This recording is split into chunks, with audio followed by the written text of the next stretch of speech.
Hello everyone, my name is Rahul. पिछले video में हमने बात किया था टाइम्स प्रो के कोर्स के बारे में और आज हम लोग बात करेंगे ICICI bank Manipal's probationary officers programme के बारे में, यानी पीओ प्रोग्राम के बारे में। तो वेबसाइट पे ये मेंशन है कि अगर आप इस कोर्स को कंप्लीट करते हो तो आपको गारंटीड आपको जॉब मिलता है। इस कोर्स को कंप्लीट करने के बाद आपको सर्टिफिकेट मिलता है जिसका नाम होता है post graduate diploma in banking. तो ये जो प्रोग्राम होता है ये आपका ऑनलाइन नहीं होता है, ये आपका ऑनलाइन प्रोग्राम नहीं होता है। टाइम्स प्रो ऑनलाइन होता है लेकिन ये आपका ऑनलाइन प्रोग्राम नहीं होता है। इसको आपको बेंगलोर जाके करना पड़ता है। बेंगलोर में इसका बेंगलुरु में मणिपाल एकेडमी है, वहाँ जाके आपको ये रह के आपको वहाँ पे ये कोर्स करना पड़ता है। इसमें आपको कहीं रेंट या कुछ घर लेके नहीं रहना पड़ता है। ये जो कैंपस होता है प्रोग्राम का, इसी कैंपस में आपको रहने दिया जाता है। आप वहीं पे रहते हो और वहीं से ये फिर कोर्स को करते हो। तो अब बात करते हैं कौन कौन इसे कर सकता है, इसका क्या एलिजिबिलिटी क्राइटेरिया है, उसको हम लोग डिस्कस करते हैं। तो पहले तो आपका एज लिमिट है, आपको 27 साल से नीचे होना चाहिए। 27 ईयर्स के अगर आप नीचे हो तो ही आप इस कोर्स को कर सकते हो। और आपका ग्रेजुएशन में 55% एग्रीगेट होना चाहिए और आपका कोई भी स्ट्रीम में हो सकता है, कोई भी डिसिप्लिन से आप किए हो तो भी आप एलिजिबल हो। इस कोर्स को करने का जो फीस लगता है अभी लग रहा है आपका 2,55,500 इंक्लूडिंग ऑल द टैक्सेस। ये कभी कभी चेंज होता रहता है बट अभी जो लग रहा है वो इतना ही लग रहा है आपको। तो इस कोर्स को करने के बाद आपका जो बैंक में सिलेक्शन होता है वो डिप्टी मैनेजर बैंड 1 के रूप में आपका सिलेक्शन होता है। और इसका जो रोल होता है इसमें आपको सेल्स भी रहता है और रिलेशनशिप मैनेजमेंट भी रहता है। तो ऐसा नहीं है कि आपको ऑपरेशंस का काम मिल जाएगा। आपको ऑपरेशंस का काम मिल सकता है अगर आप टॉप 10 या टॉप 15 में आ जाते हो, या फिर अगर आपका लक अच्छा हो तो फिर आपको ऑपरेशंस का काम मिल जाता है। बट मेनली ये आपका सेल्स एंड रिलेशनशिप मैनेजमेंट रहता है। इसमें भी टारगेट रहता है, अच्छा खासा प्रेशर भी रहता है और ये आपका सेल्स का ही रहता है। हो सकता है आपको कोई अलग डिपार्टमेंट दे दिया जाए, जैसे कि मे बी इंश्योरेंस में हो या फिर मॉर्गेज लोन्स में हो, क्रेडिट कार्ड्स में हो, कोई एक डिपार्टमेंट आपको दे दिया जा सकता है। तो इस तरह से ये आपका कोर्स होता है। तो इस कोर्स के बारे में एक बार कैरियर के वेबसाइट पे जाते हैं और वहाँ इसको डिटेल में देखते हैं। ओके, तो हम लोग अभी कैरियर वेबसाइट पे हैं और यहाँ पे आप चेक कर सकते हैं ICICI bank Manipal PO programme का है। तो इस पे हम लोग अभी क्लिक करते हैं, इसके डिटेल्स देखते हैं। यहाँ अप्लाई नाउ का लिंक भी आ रहा है। ICICI bank Manipal probationary officer programme get a job successful completion of the programme, मतलब आपको गारंटी जॉब देता है।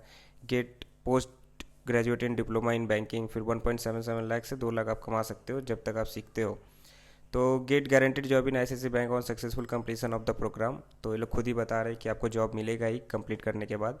और इसका क्या एलिजिबिलिटी क्राइटेरिया है, तो यहाँ पे देखिए 27 साल से आपको नीचे होना चाहिए और ग्रेजुएशन में आपका 55% एग्रीगेट होना ही चाहिए। फिर यहाँ पे स्टिपेंड के बारे में बताया गया है। आपको टोटल स्टिपेंड मिलता है 1.77 लाख टू 2 लाख जब तक आप सीखते हो। फिर आपका स्टार्टिंग सैलरी जो होगा जब आपका कोर्स कंप्लीट हो जाएगा तो फिर आपका 4.2 lakh to 4.6 lakh per annum रहेगा। ये बेस्ड ऑन लोकेशन रहेगा, चेंज भी हो सकता है, इसके बीच रहता है ये। और ये आपका सीटीसी है, इन हैंड सैलरी नहीं है। और ये डिफर्ड अलाउंस आपको मिलता है 60,000 रुपये का, 60,000 का। ये आपको सेकेंड ईयर के एंड पे मिलता है और थर्ड ईयर के एंड पे मिलता है, 30-30 हज़ार करके 60,000। तो इसमें सिलेक्शन का क्या प्रोसेस है, पहले ऑनलाइन एप्टीट्यूड टेस्ट होता है। आपको कुछ कॉम्प्रिहेंसिव क्वेश्चंस, मैथ, रीजनिंग, ये सब क्वेश्चंस रहेंगे। और सेकंड राउंड होता है आपका पर्सनल इंटरव्यू। पहले राउंड को आप क्लियर करते हो तो फिर आपका पीआई होता है, पर्सनल इंटरव्यू। पहले जीडी भी होता था, ग्रुप डिस्कशन, बट अभी सिर्फ पर्सनल इंटरव्यू हो रहा है। तो यहाँ पे देखिए, यहाँ पे मेंशन किया है clearly, get a post graduate diploma in banking for sales and relationship management. तो ये आपका सेल्स का ही प्रोफाइल रहने वाला है। सेल्स एंड रिलेशनशिप दोनों रहेगा, मिक्स रहेगा, उस टाइप का ये प्रोफाइल रहेगा। तो 4 मंथ्स आपका क्लासरूम ट्रेनिंग होता है और 2 मंथ्स का इंटर्नशिप होता है और 6 महीना का आपका ऑन द जॉब ट्रेनिंग होता है। तो उसी में आपको पैसा भी दिया जाता है। और यहाँ पे अपॉर्चुनिटीज़ के बारे में बताया गया है कि आपको क्या ग्रेड मिलेगा। तो आपको मिलेगा डिप्टी मैनेजर का बैंड 1 ग्रेड मिलेगा आपको, ठीक है। और यहाँ पे बाकी सब चीज़ें भी दी है कि किसके बारे में दिया है, प्रोग्राम के बारे में दे रहा है। ये काफ़ी इंपॉर्टेंट चीज़ है जिसका टर्म, तो टर्म 1 में आता है 4 मंथ्स। 4 मंथ्स आपका आईएमए में ट्रेनिंग होता है। मणिपाल एकेडमी के अंदर ही क्लासरूम ट्रेनिंग होता है जो 4 महीने का होता है। और 4 महीने में आपको 5,000 करके मंथली दिया जाता है, मतलब आपका 20,000 4 महीने में आपको दिया जाता है एज अ स्टिपेंड। फिर टर्म 2 आता है जो होता है 2 महीने का। 2 महीने में आपका जो स्टिपेंड होता है वो 15,000 से लेके 18,000 आपको दिया जाता है। तो ये आपका टर्म 1 और ये आपका टर्म 2 हो गया। इसके बाद टर्म 3 आता है जो कि 6 महीने का होता है। यहाँ पे आपको ऑन द जॉब ट्रेनिंग दिया जाता है, मतलब आप काम भी करते हो आपके वहाँ पे और उसके बाद आपको पे भी किया जाता है। और इसका जो पेमेंट होता है वो 20,000 से लेके 24,000 तक का रेंज में रहता है, इसी रेंज में आपको मिलता है। और इस प्रोग्राम का फीस की बात करें, इसको करने में कितना पैसा लगता है, तो 2,55,500 आपको लगता है इंक्लूडिंग टैक्सेस, मतलब टोटल आपको इतना ही देना है।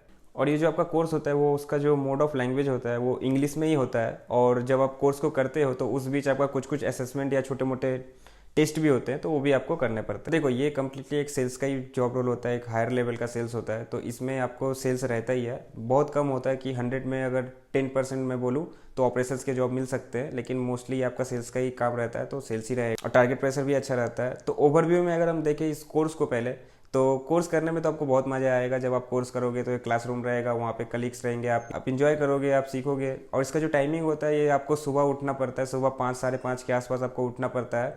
आपको योगा या फिजिकल क्लासेस आपको करने पड़ते हैं, ये आपका फिक्स्ड रहता है। और अगर आप लेट वेट होते हो तो कुछ आपका स्टिपेंड से डिडक्ट होता है आपका पैसा। भाई अब बात करते हैं सबसे मेन टॉपिक, आपको ये कोर्स करना चाहिए या नहीं। तो देखो अगर आप सेल्स कर सकते हो तो ही इस कोर्स को कीजिए, क्योंकि आपका पैसा भी लग रहा है, और ये आपका जो पैसा लग रहा है ये आपको 5 साल में आपको पे करना पड़ता है। कुछ इंटरेस्ट रेट आपको ऐड किया जाता है, उस हिसाब से आप पे करते हो। तो 5 साल के लिए आप बैंक के साथ जुड़ जाते हो, तो आपका जॉब सिक्योरिटी तो हो जाता है 5 साल के लिए, लेकिन आपको टारगेट करना पड़ता है। और टारगेट के प्रेशर के लिए आपको ऊपर से बोला भी जाता है कि आप टारगेट करो। और मैंने गूगल और कोरास पे बहुत सारे रिव्यूज़ देखे, फिर एक्चुअल में जिन्होंने कोर्स किया उनसे भी मैंने पूछा, तो कुछ के पॉजिटिव रिव्यूज़ है, कुछ के अपने नेगेटिव रिव्यूज़ है। तो जो जिसको जैसा फील हुआ कोर्स करने के बाद वैसे रिव्यू है, तो आप चेक कर सकते हो रिव्यू को जाके एक बार गूगल या कोरा पे। इसका जो टाइमिंग होता है वो सुबह आपको उठना पड़ता है, फिक्स टाइमिंग होता है, स्ट्रिक्ट टाइमिंग होता है। आपको जल्दी उठना पड़ता है, 5 बजे या साढ़े 5 बजे सुबह उठना पड़ता है। फिर योगा क्लासेस या फिजिकल ट्रेनिंग एक्टिविटीज़ ऐसे कुछ होती है। फिर 9 बजे से आपका ट्रेनिंग स्टार्ट हो जाता है, और ये आपका क्लासरूम में ट्रेनिंग होता है, जैसा कि पिछले हमने डिस्कस किया। उसके बाद फिर आपका 6 बजे तक या साढ़े 6-7 बजे तक आपका ये ट्रेनिंग चलता है। तो इसमें बहुत कुछ आपको सिखाया जाता है, रिलेशनशिप बिल्डिंग के बारे में, सेल्स के बारे में, प्रोसेस के बारे में, बाकी प्रोडक्ट्स के नॉलेज के बारे में। तो हम सीखते हैं, हम इंजॉय करते हुए सीखते हैं। बट जब एक्चुअल में हम लोग बैंक ज्वाइन करते हैं तो सिनेरियोज अलग हो जाती है, क्योंकि वहाँ पे काम करना पड़ता है, टारगेट रहता है, प्रेशर रहता है, आपको अचीव करना पड़ता है सब कुछ, आपको जो बोला जाता है। और बैंक बहुत ही बिजी रहने वाला एक इन्वायरमेंट होता है, तो हर समय आपको एक्टिव रहना पड़ता है। तो मैंने देखा है कि ये जो क्लासरूम्स ट्रेनिंग वगैरह होती है, तो इसमें कुछ स्टूडेंट्स तो ट्रेनिंग के बीच में ही छोड़ के चले जाते हैं, और कुछ लोग ट्रेनिंग कंप्लीट होने के बाद जब बैंक ज्वाइन करते हैं तो फिर 1-2 मंथ में छोड़ के चले जाते हैं। तो आप ये सब से बच के रहना। तो उसके लिए मैं एक आपको वीडियो भी देने वाला हूँ कि एक बैंकर बनने के लिए क्या क्या स्किल्स का ज़रूरी है। तो आप उस स्किल्स पे आते हो तभी आप बैंक को ज्वाइन कीजिए। उसका वीडियो भी मैं जल्दी अपलोड कर दूंगा, तो मेक श्योर कि सब्सक्राइब कर लो आप चैनल को। तो ये सब था पीओ प्रोग्राम के बारे में, अप्लाई के बारे में, कोर्स के बारे में, और इसका रिव्यू के बारे में कि करना चाहिए या नहीं। ये आपके ऊपर डिपेंड करता है कि आप कैसे करना चाहते हो इसको। और इसका जो जॉब लोकेशन है वो आपको आपके स्टेट में मिलेगा कि नहीं, इसका कोई गारंटी नहीं है। ये आपको आपके होम लोकेशन में मिल भी सकता है और नहीं भी मिल सकता है, मतलब आपको दूसरे लोकेशन में भी मिल सकता है। तो फिर ये आपको वहाँ जाके भी काम करना पड़ेगा।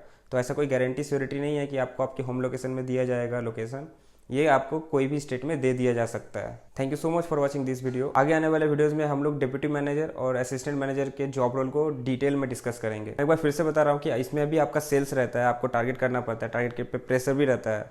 तो अगर आप कर सकते तो ही इसको ज्वाइन कीजिए। और बैंकिंग सेक्टर में टारगेट और प्रेशर के ऊपर भी मैं एक वीडियो बहुत जल्दी लाने वाला हूं। आप मुझे इंस्टा पे फॉलो कर लीजिए, मैं वहाँ पे बैंकिंग के कुछ अपडेट्स देता हूँ, और आप मुझे मैसेज भी कर सकते हो। मैं बिजी हो सकता हूँ बट मैं ट्राई करूँगा आपको जल्द से जल्द रिप्लाई करने का।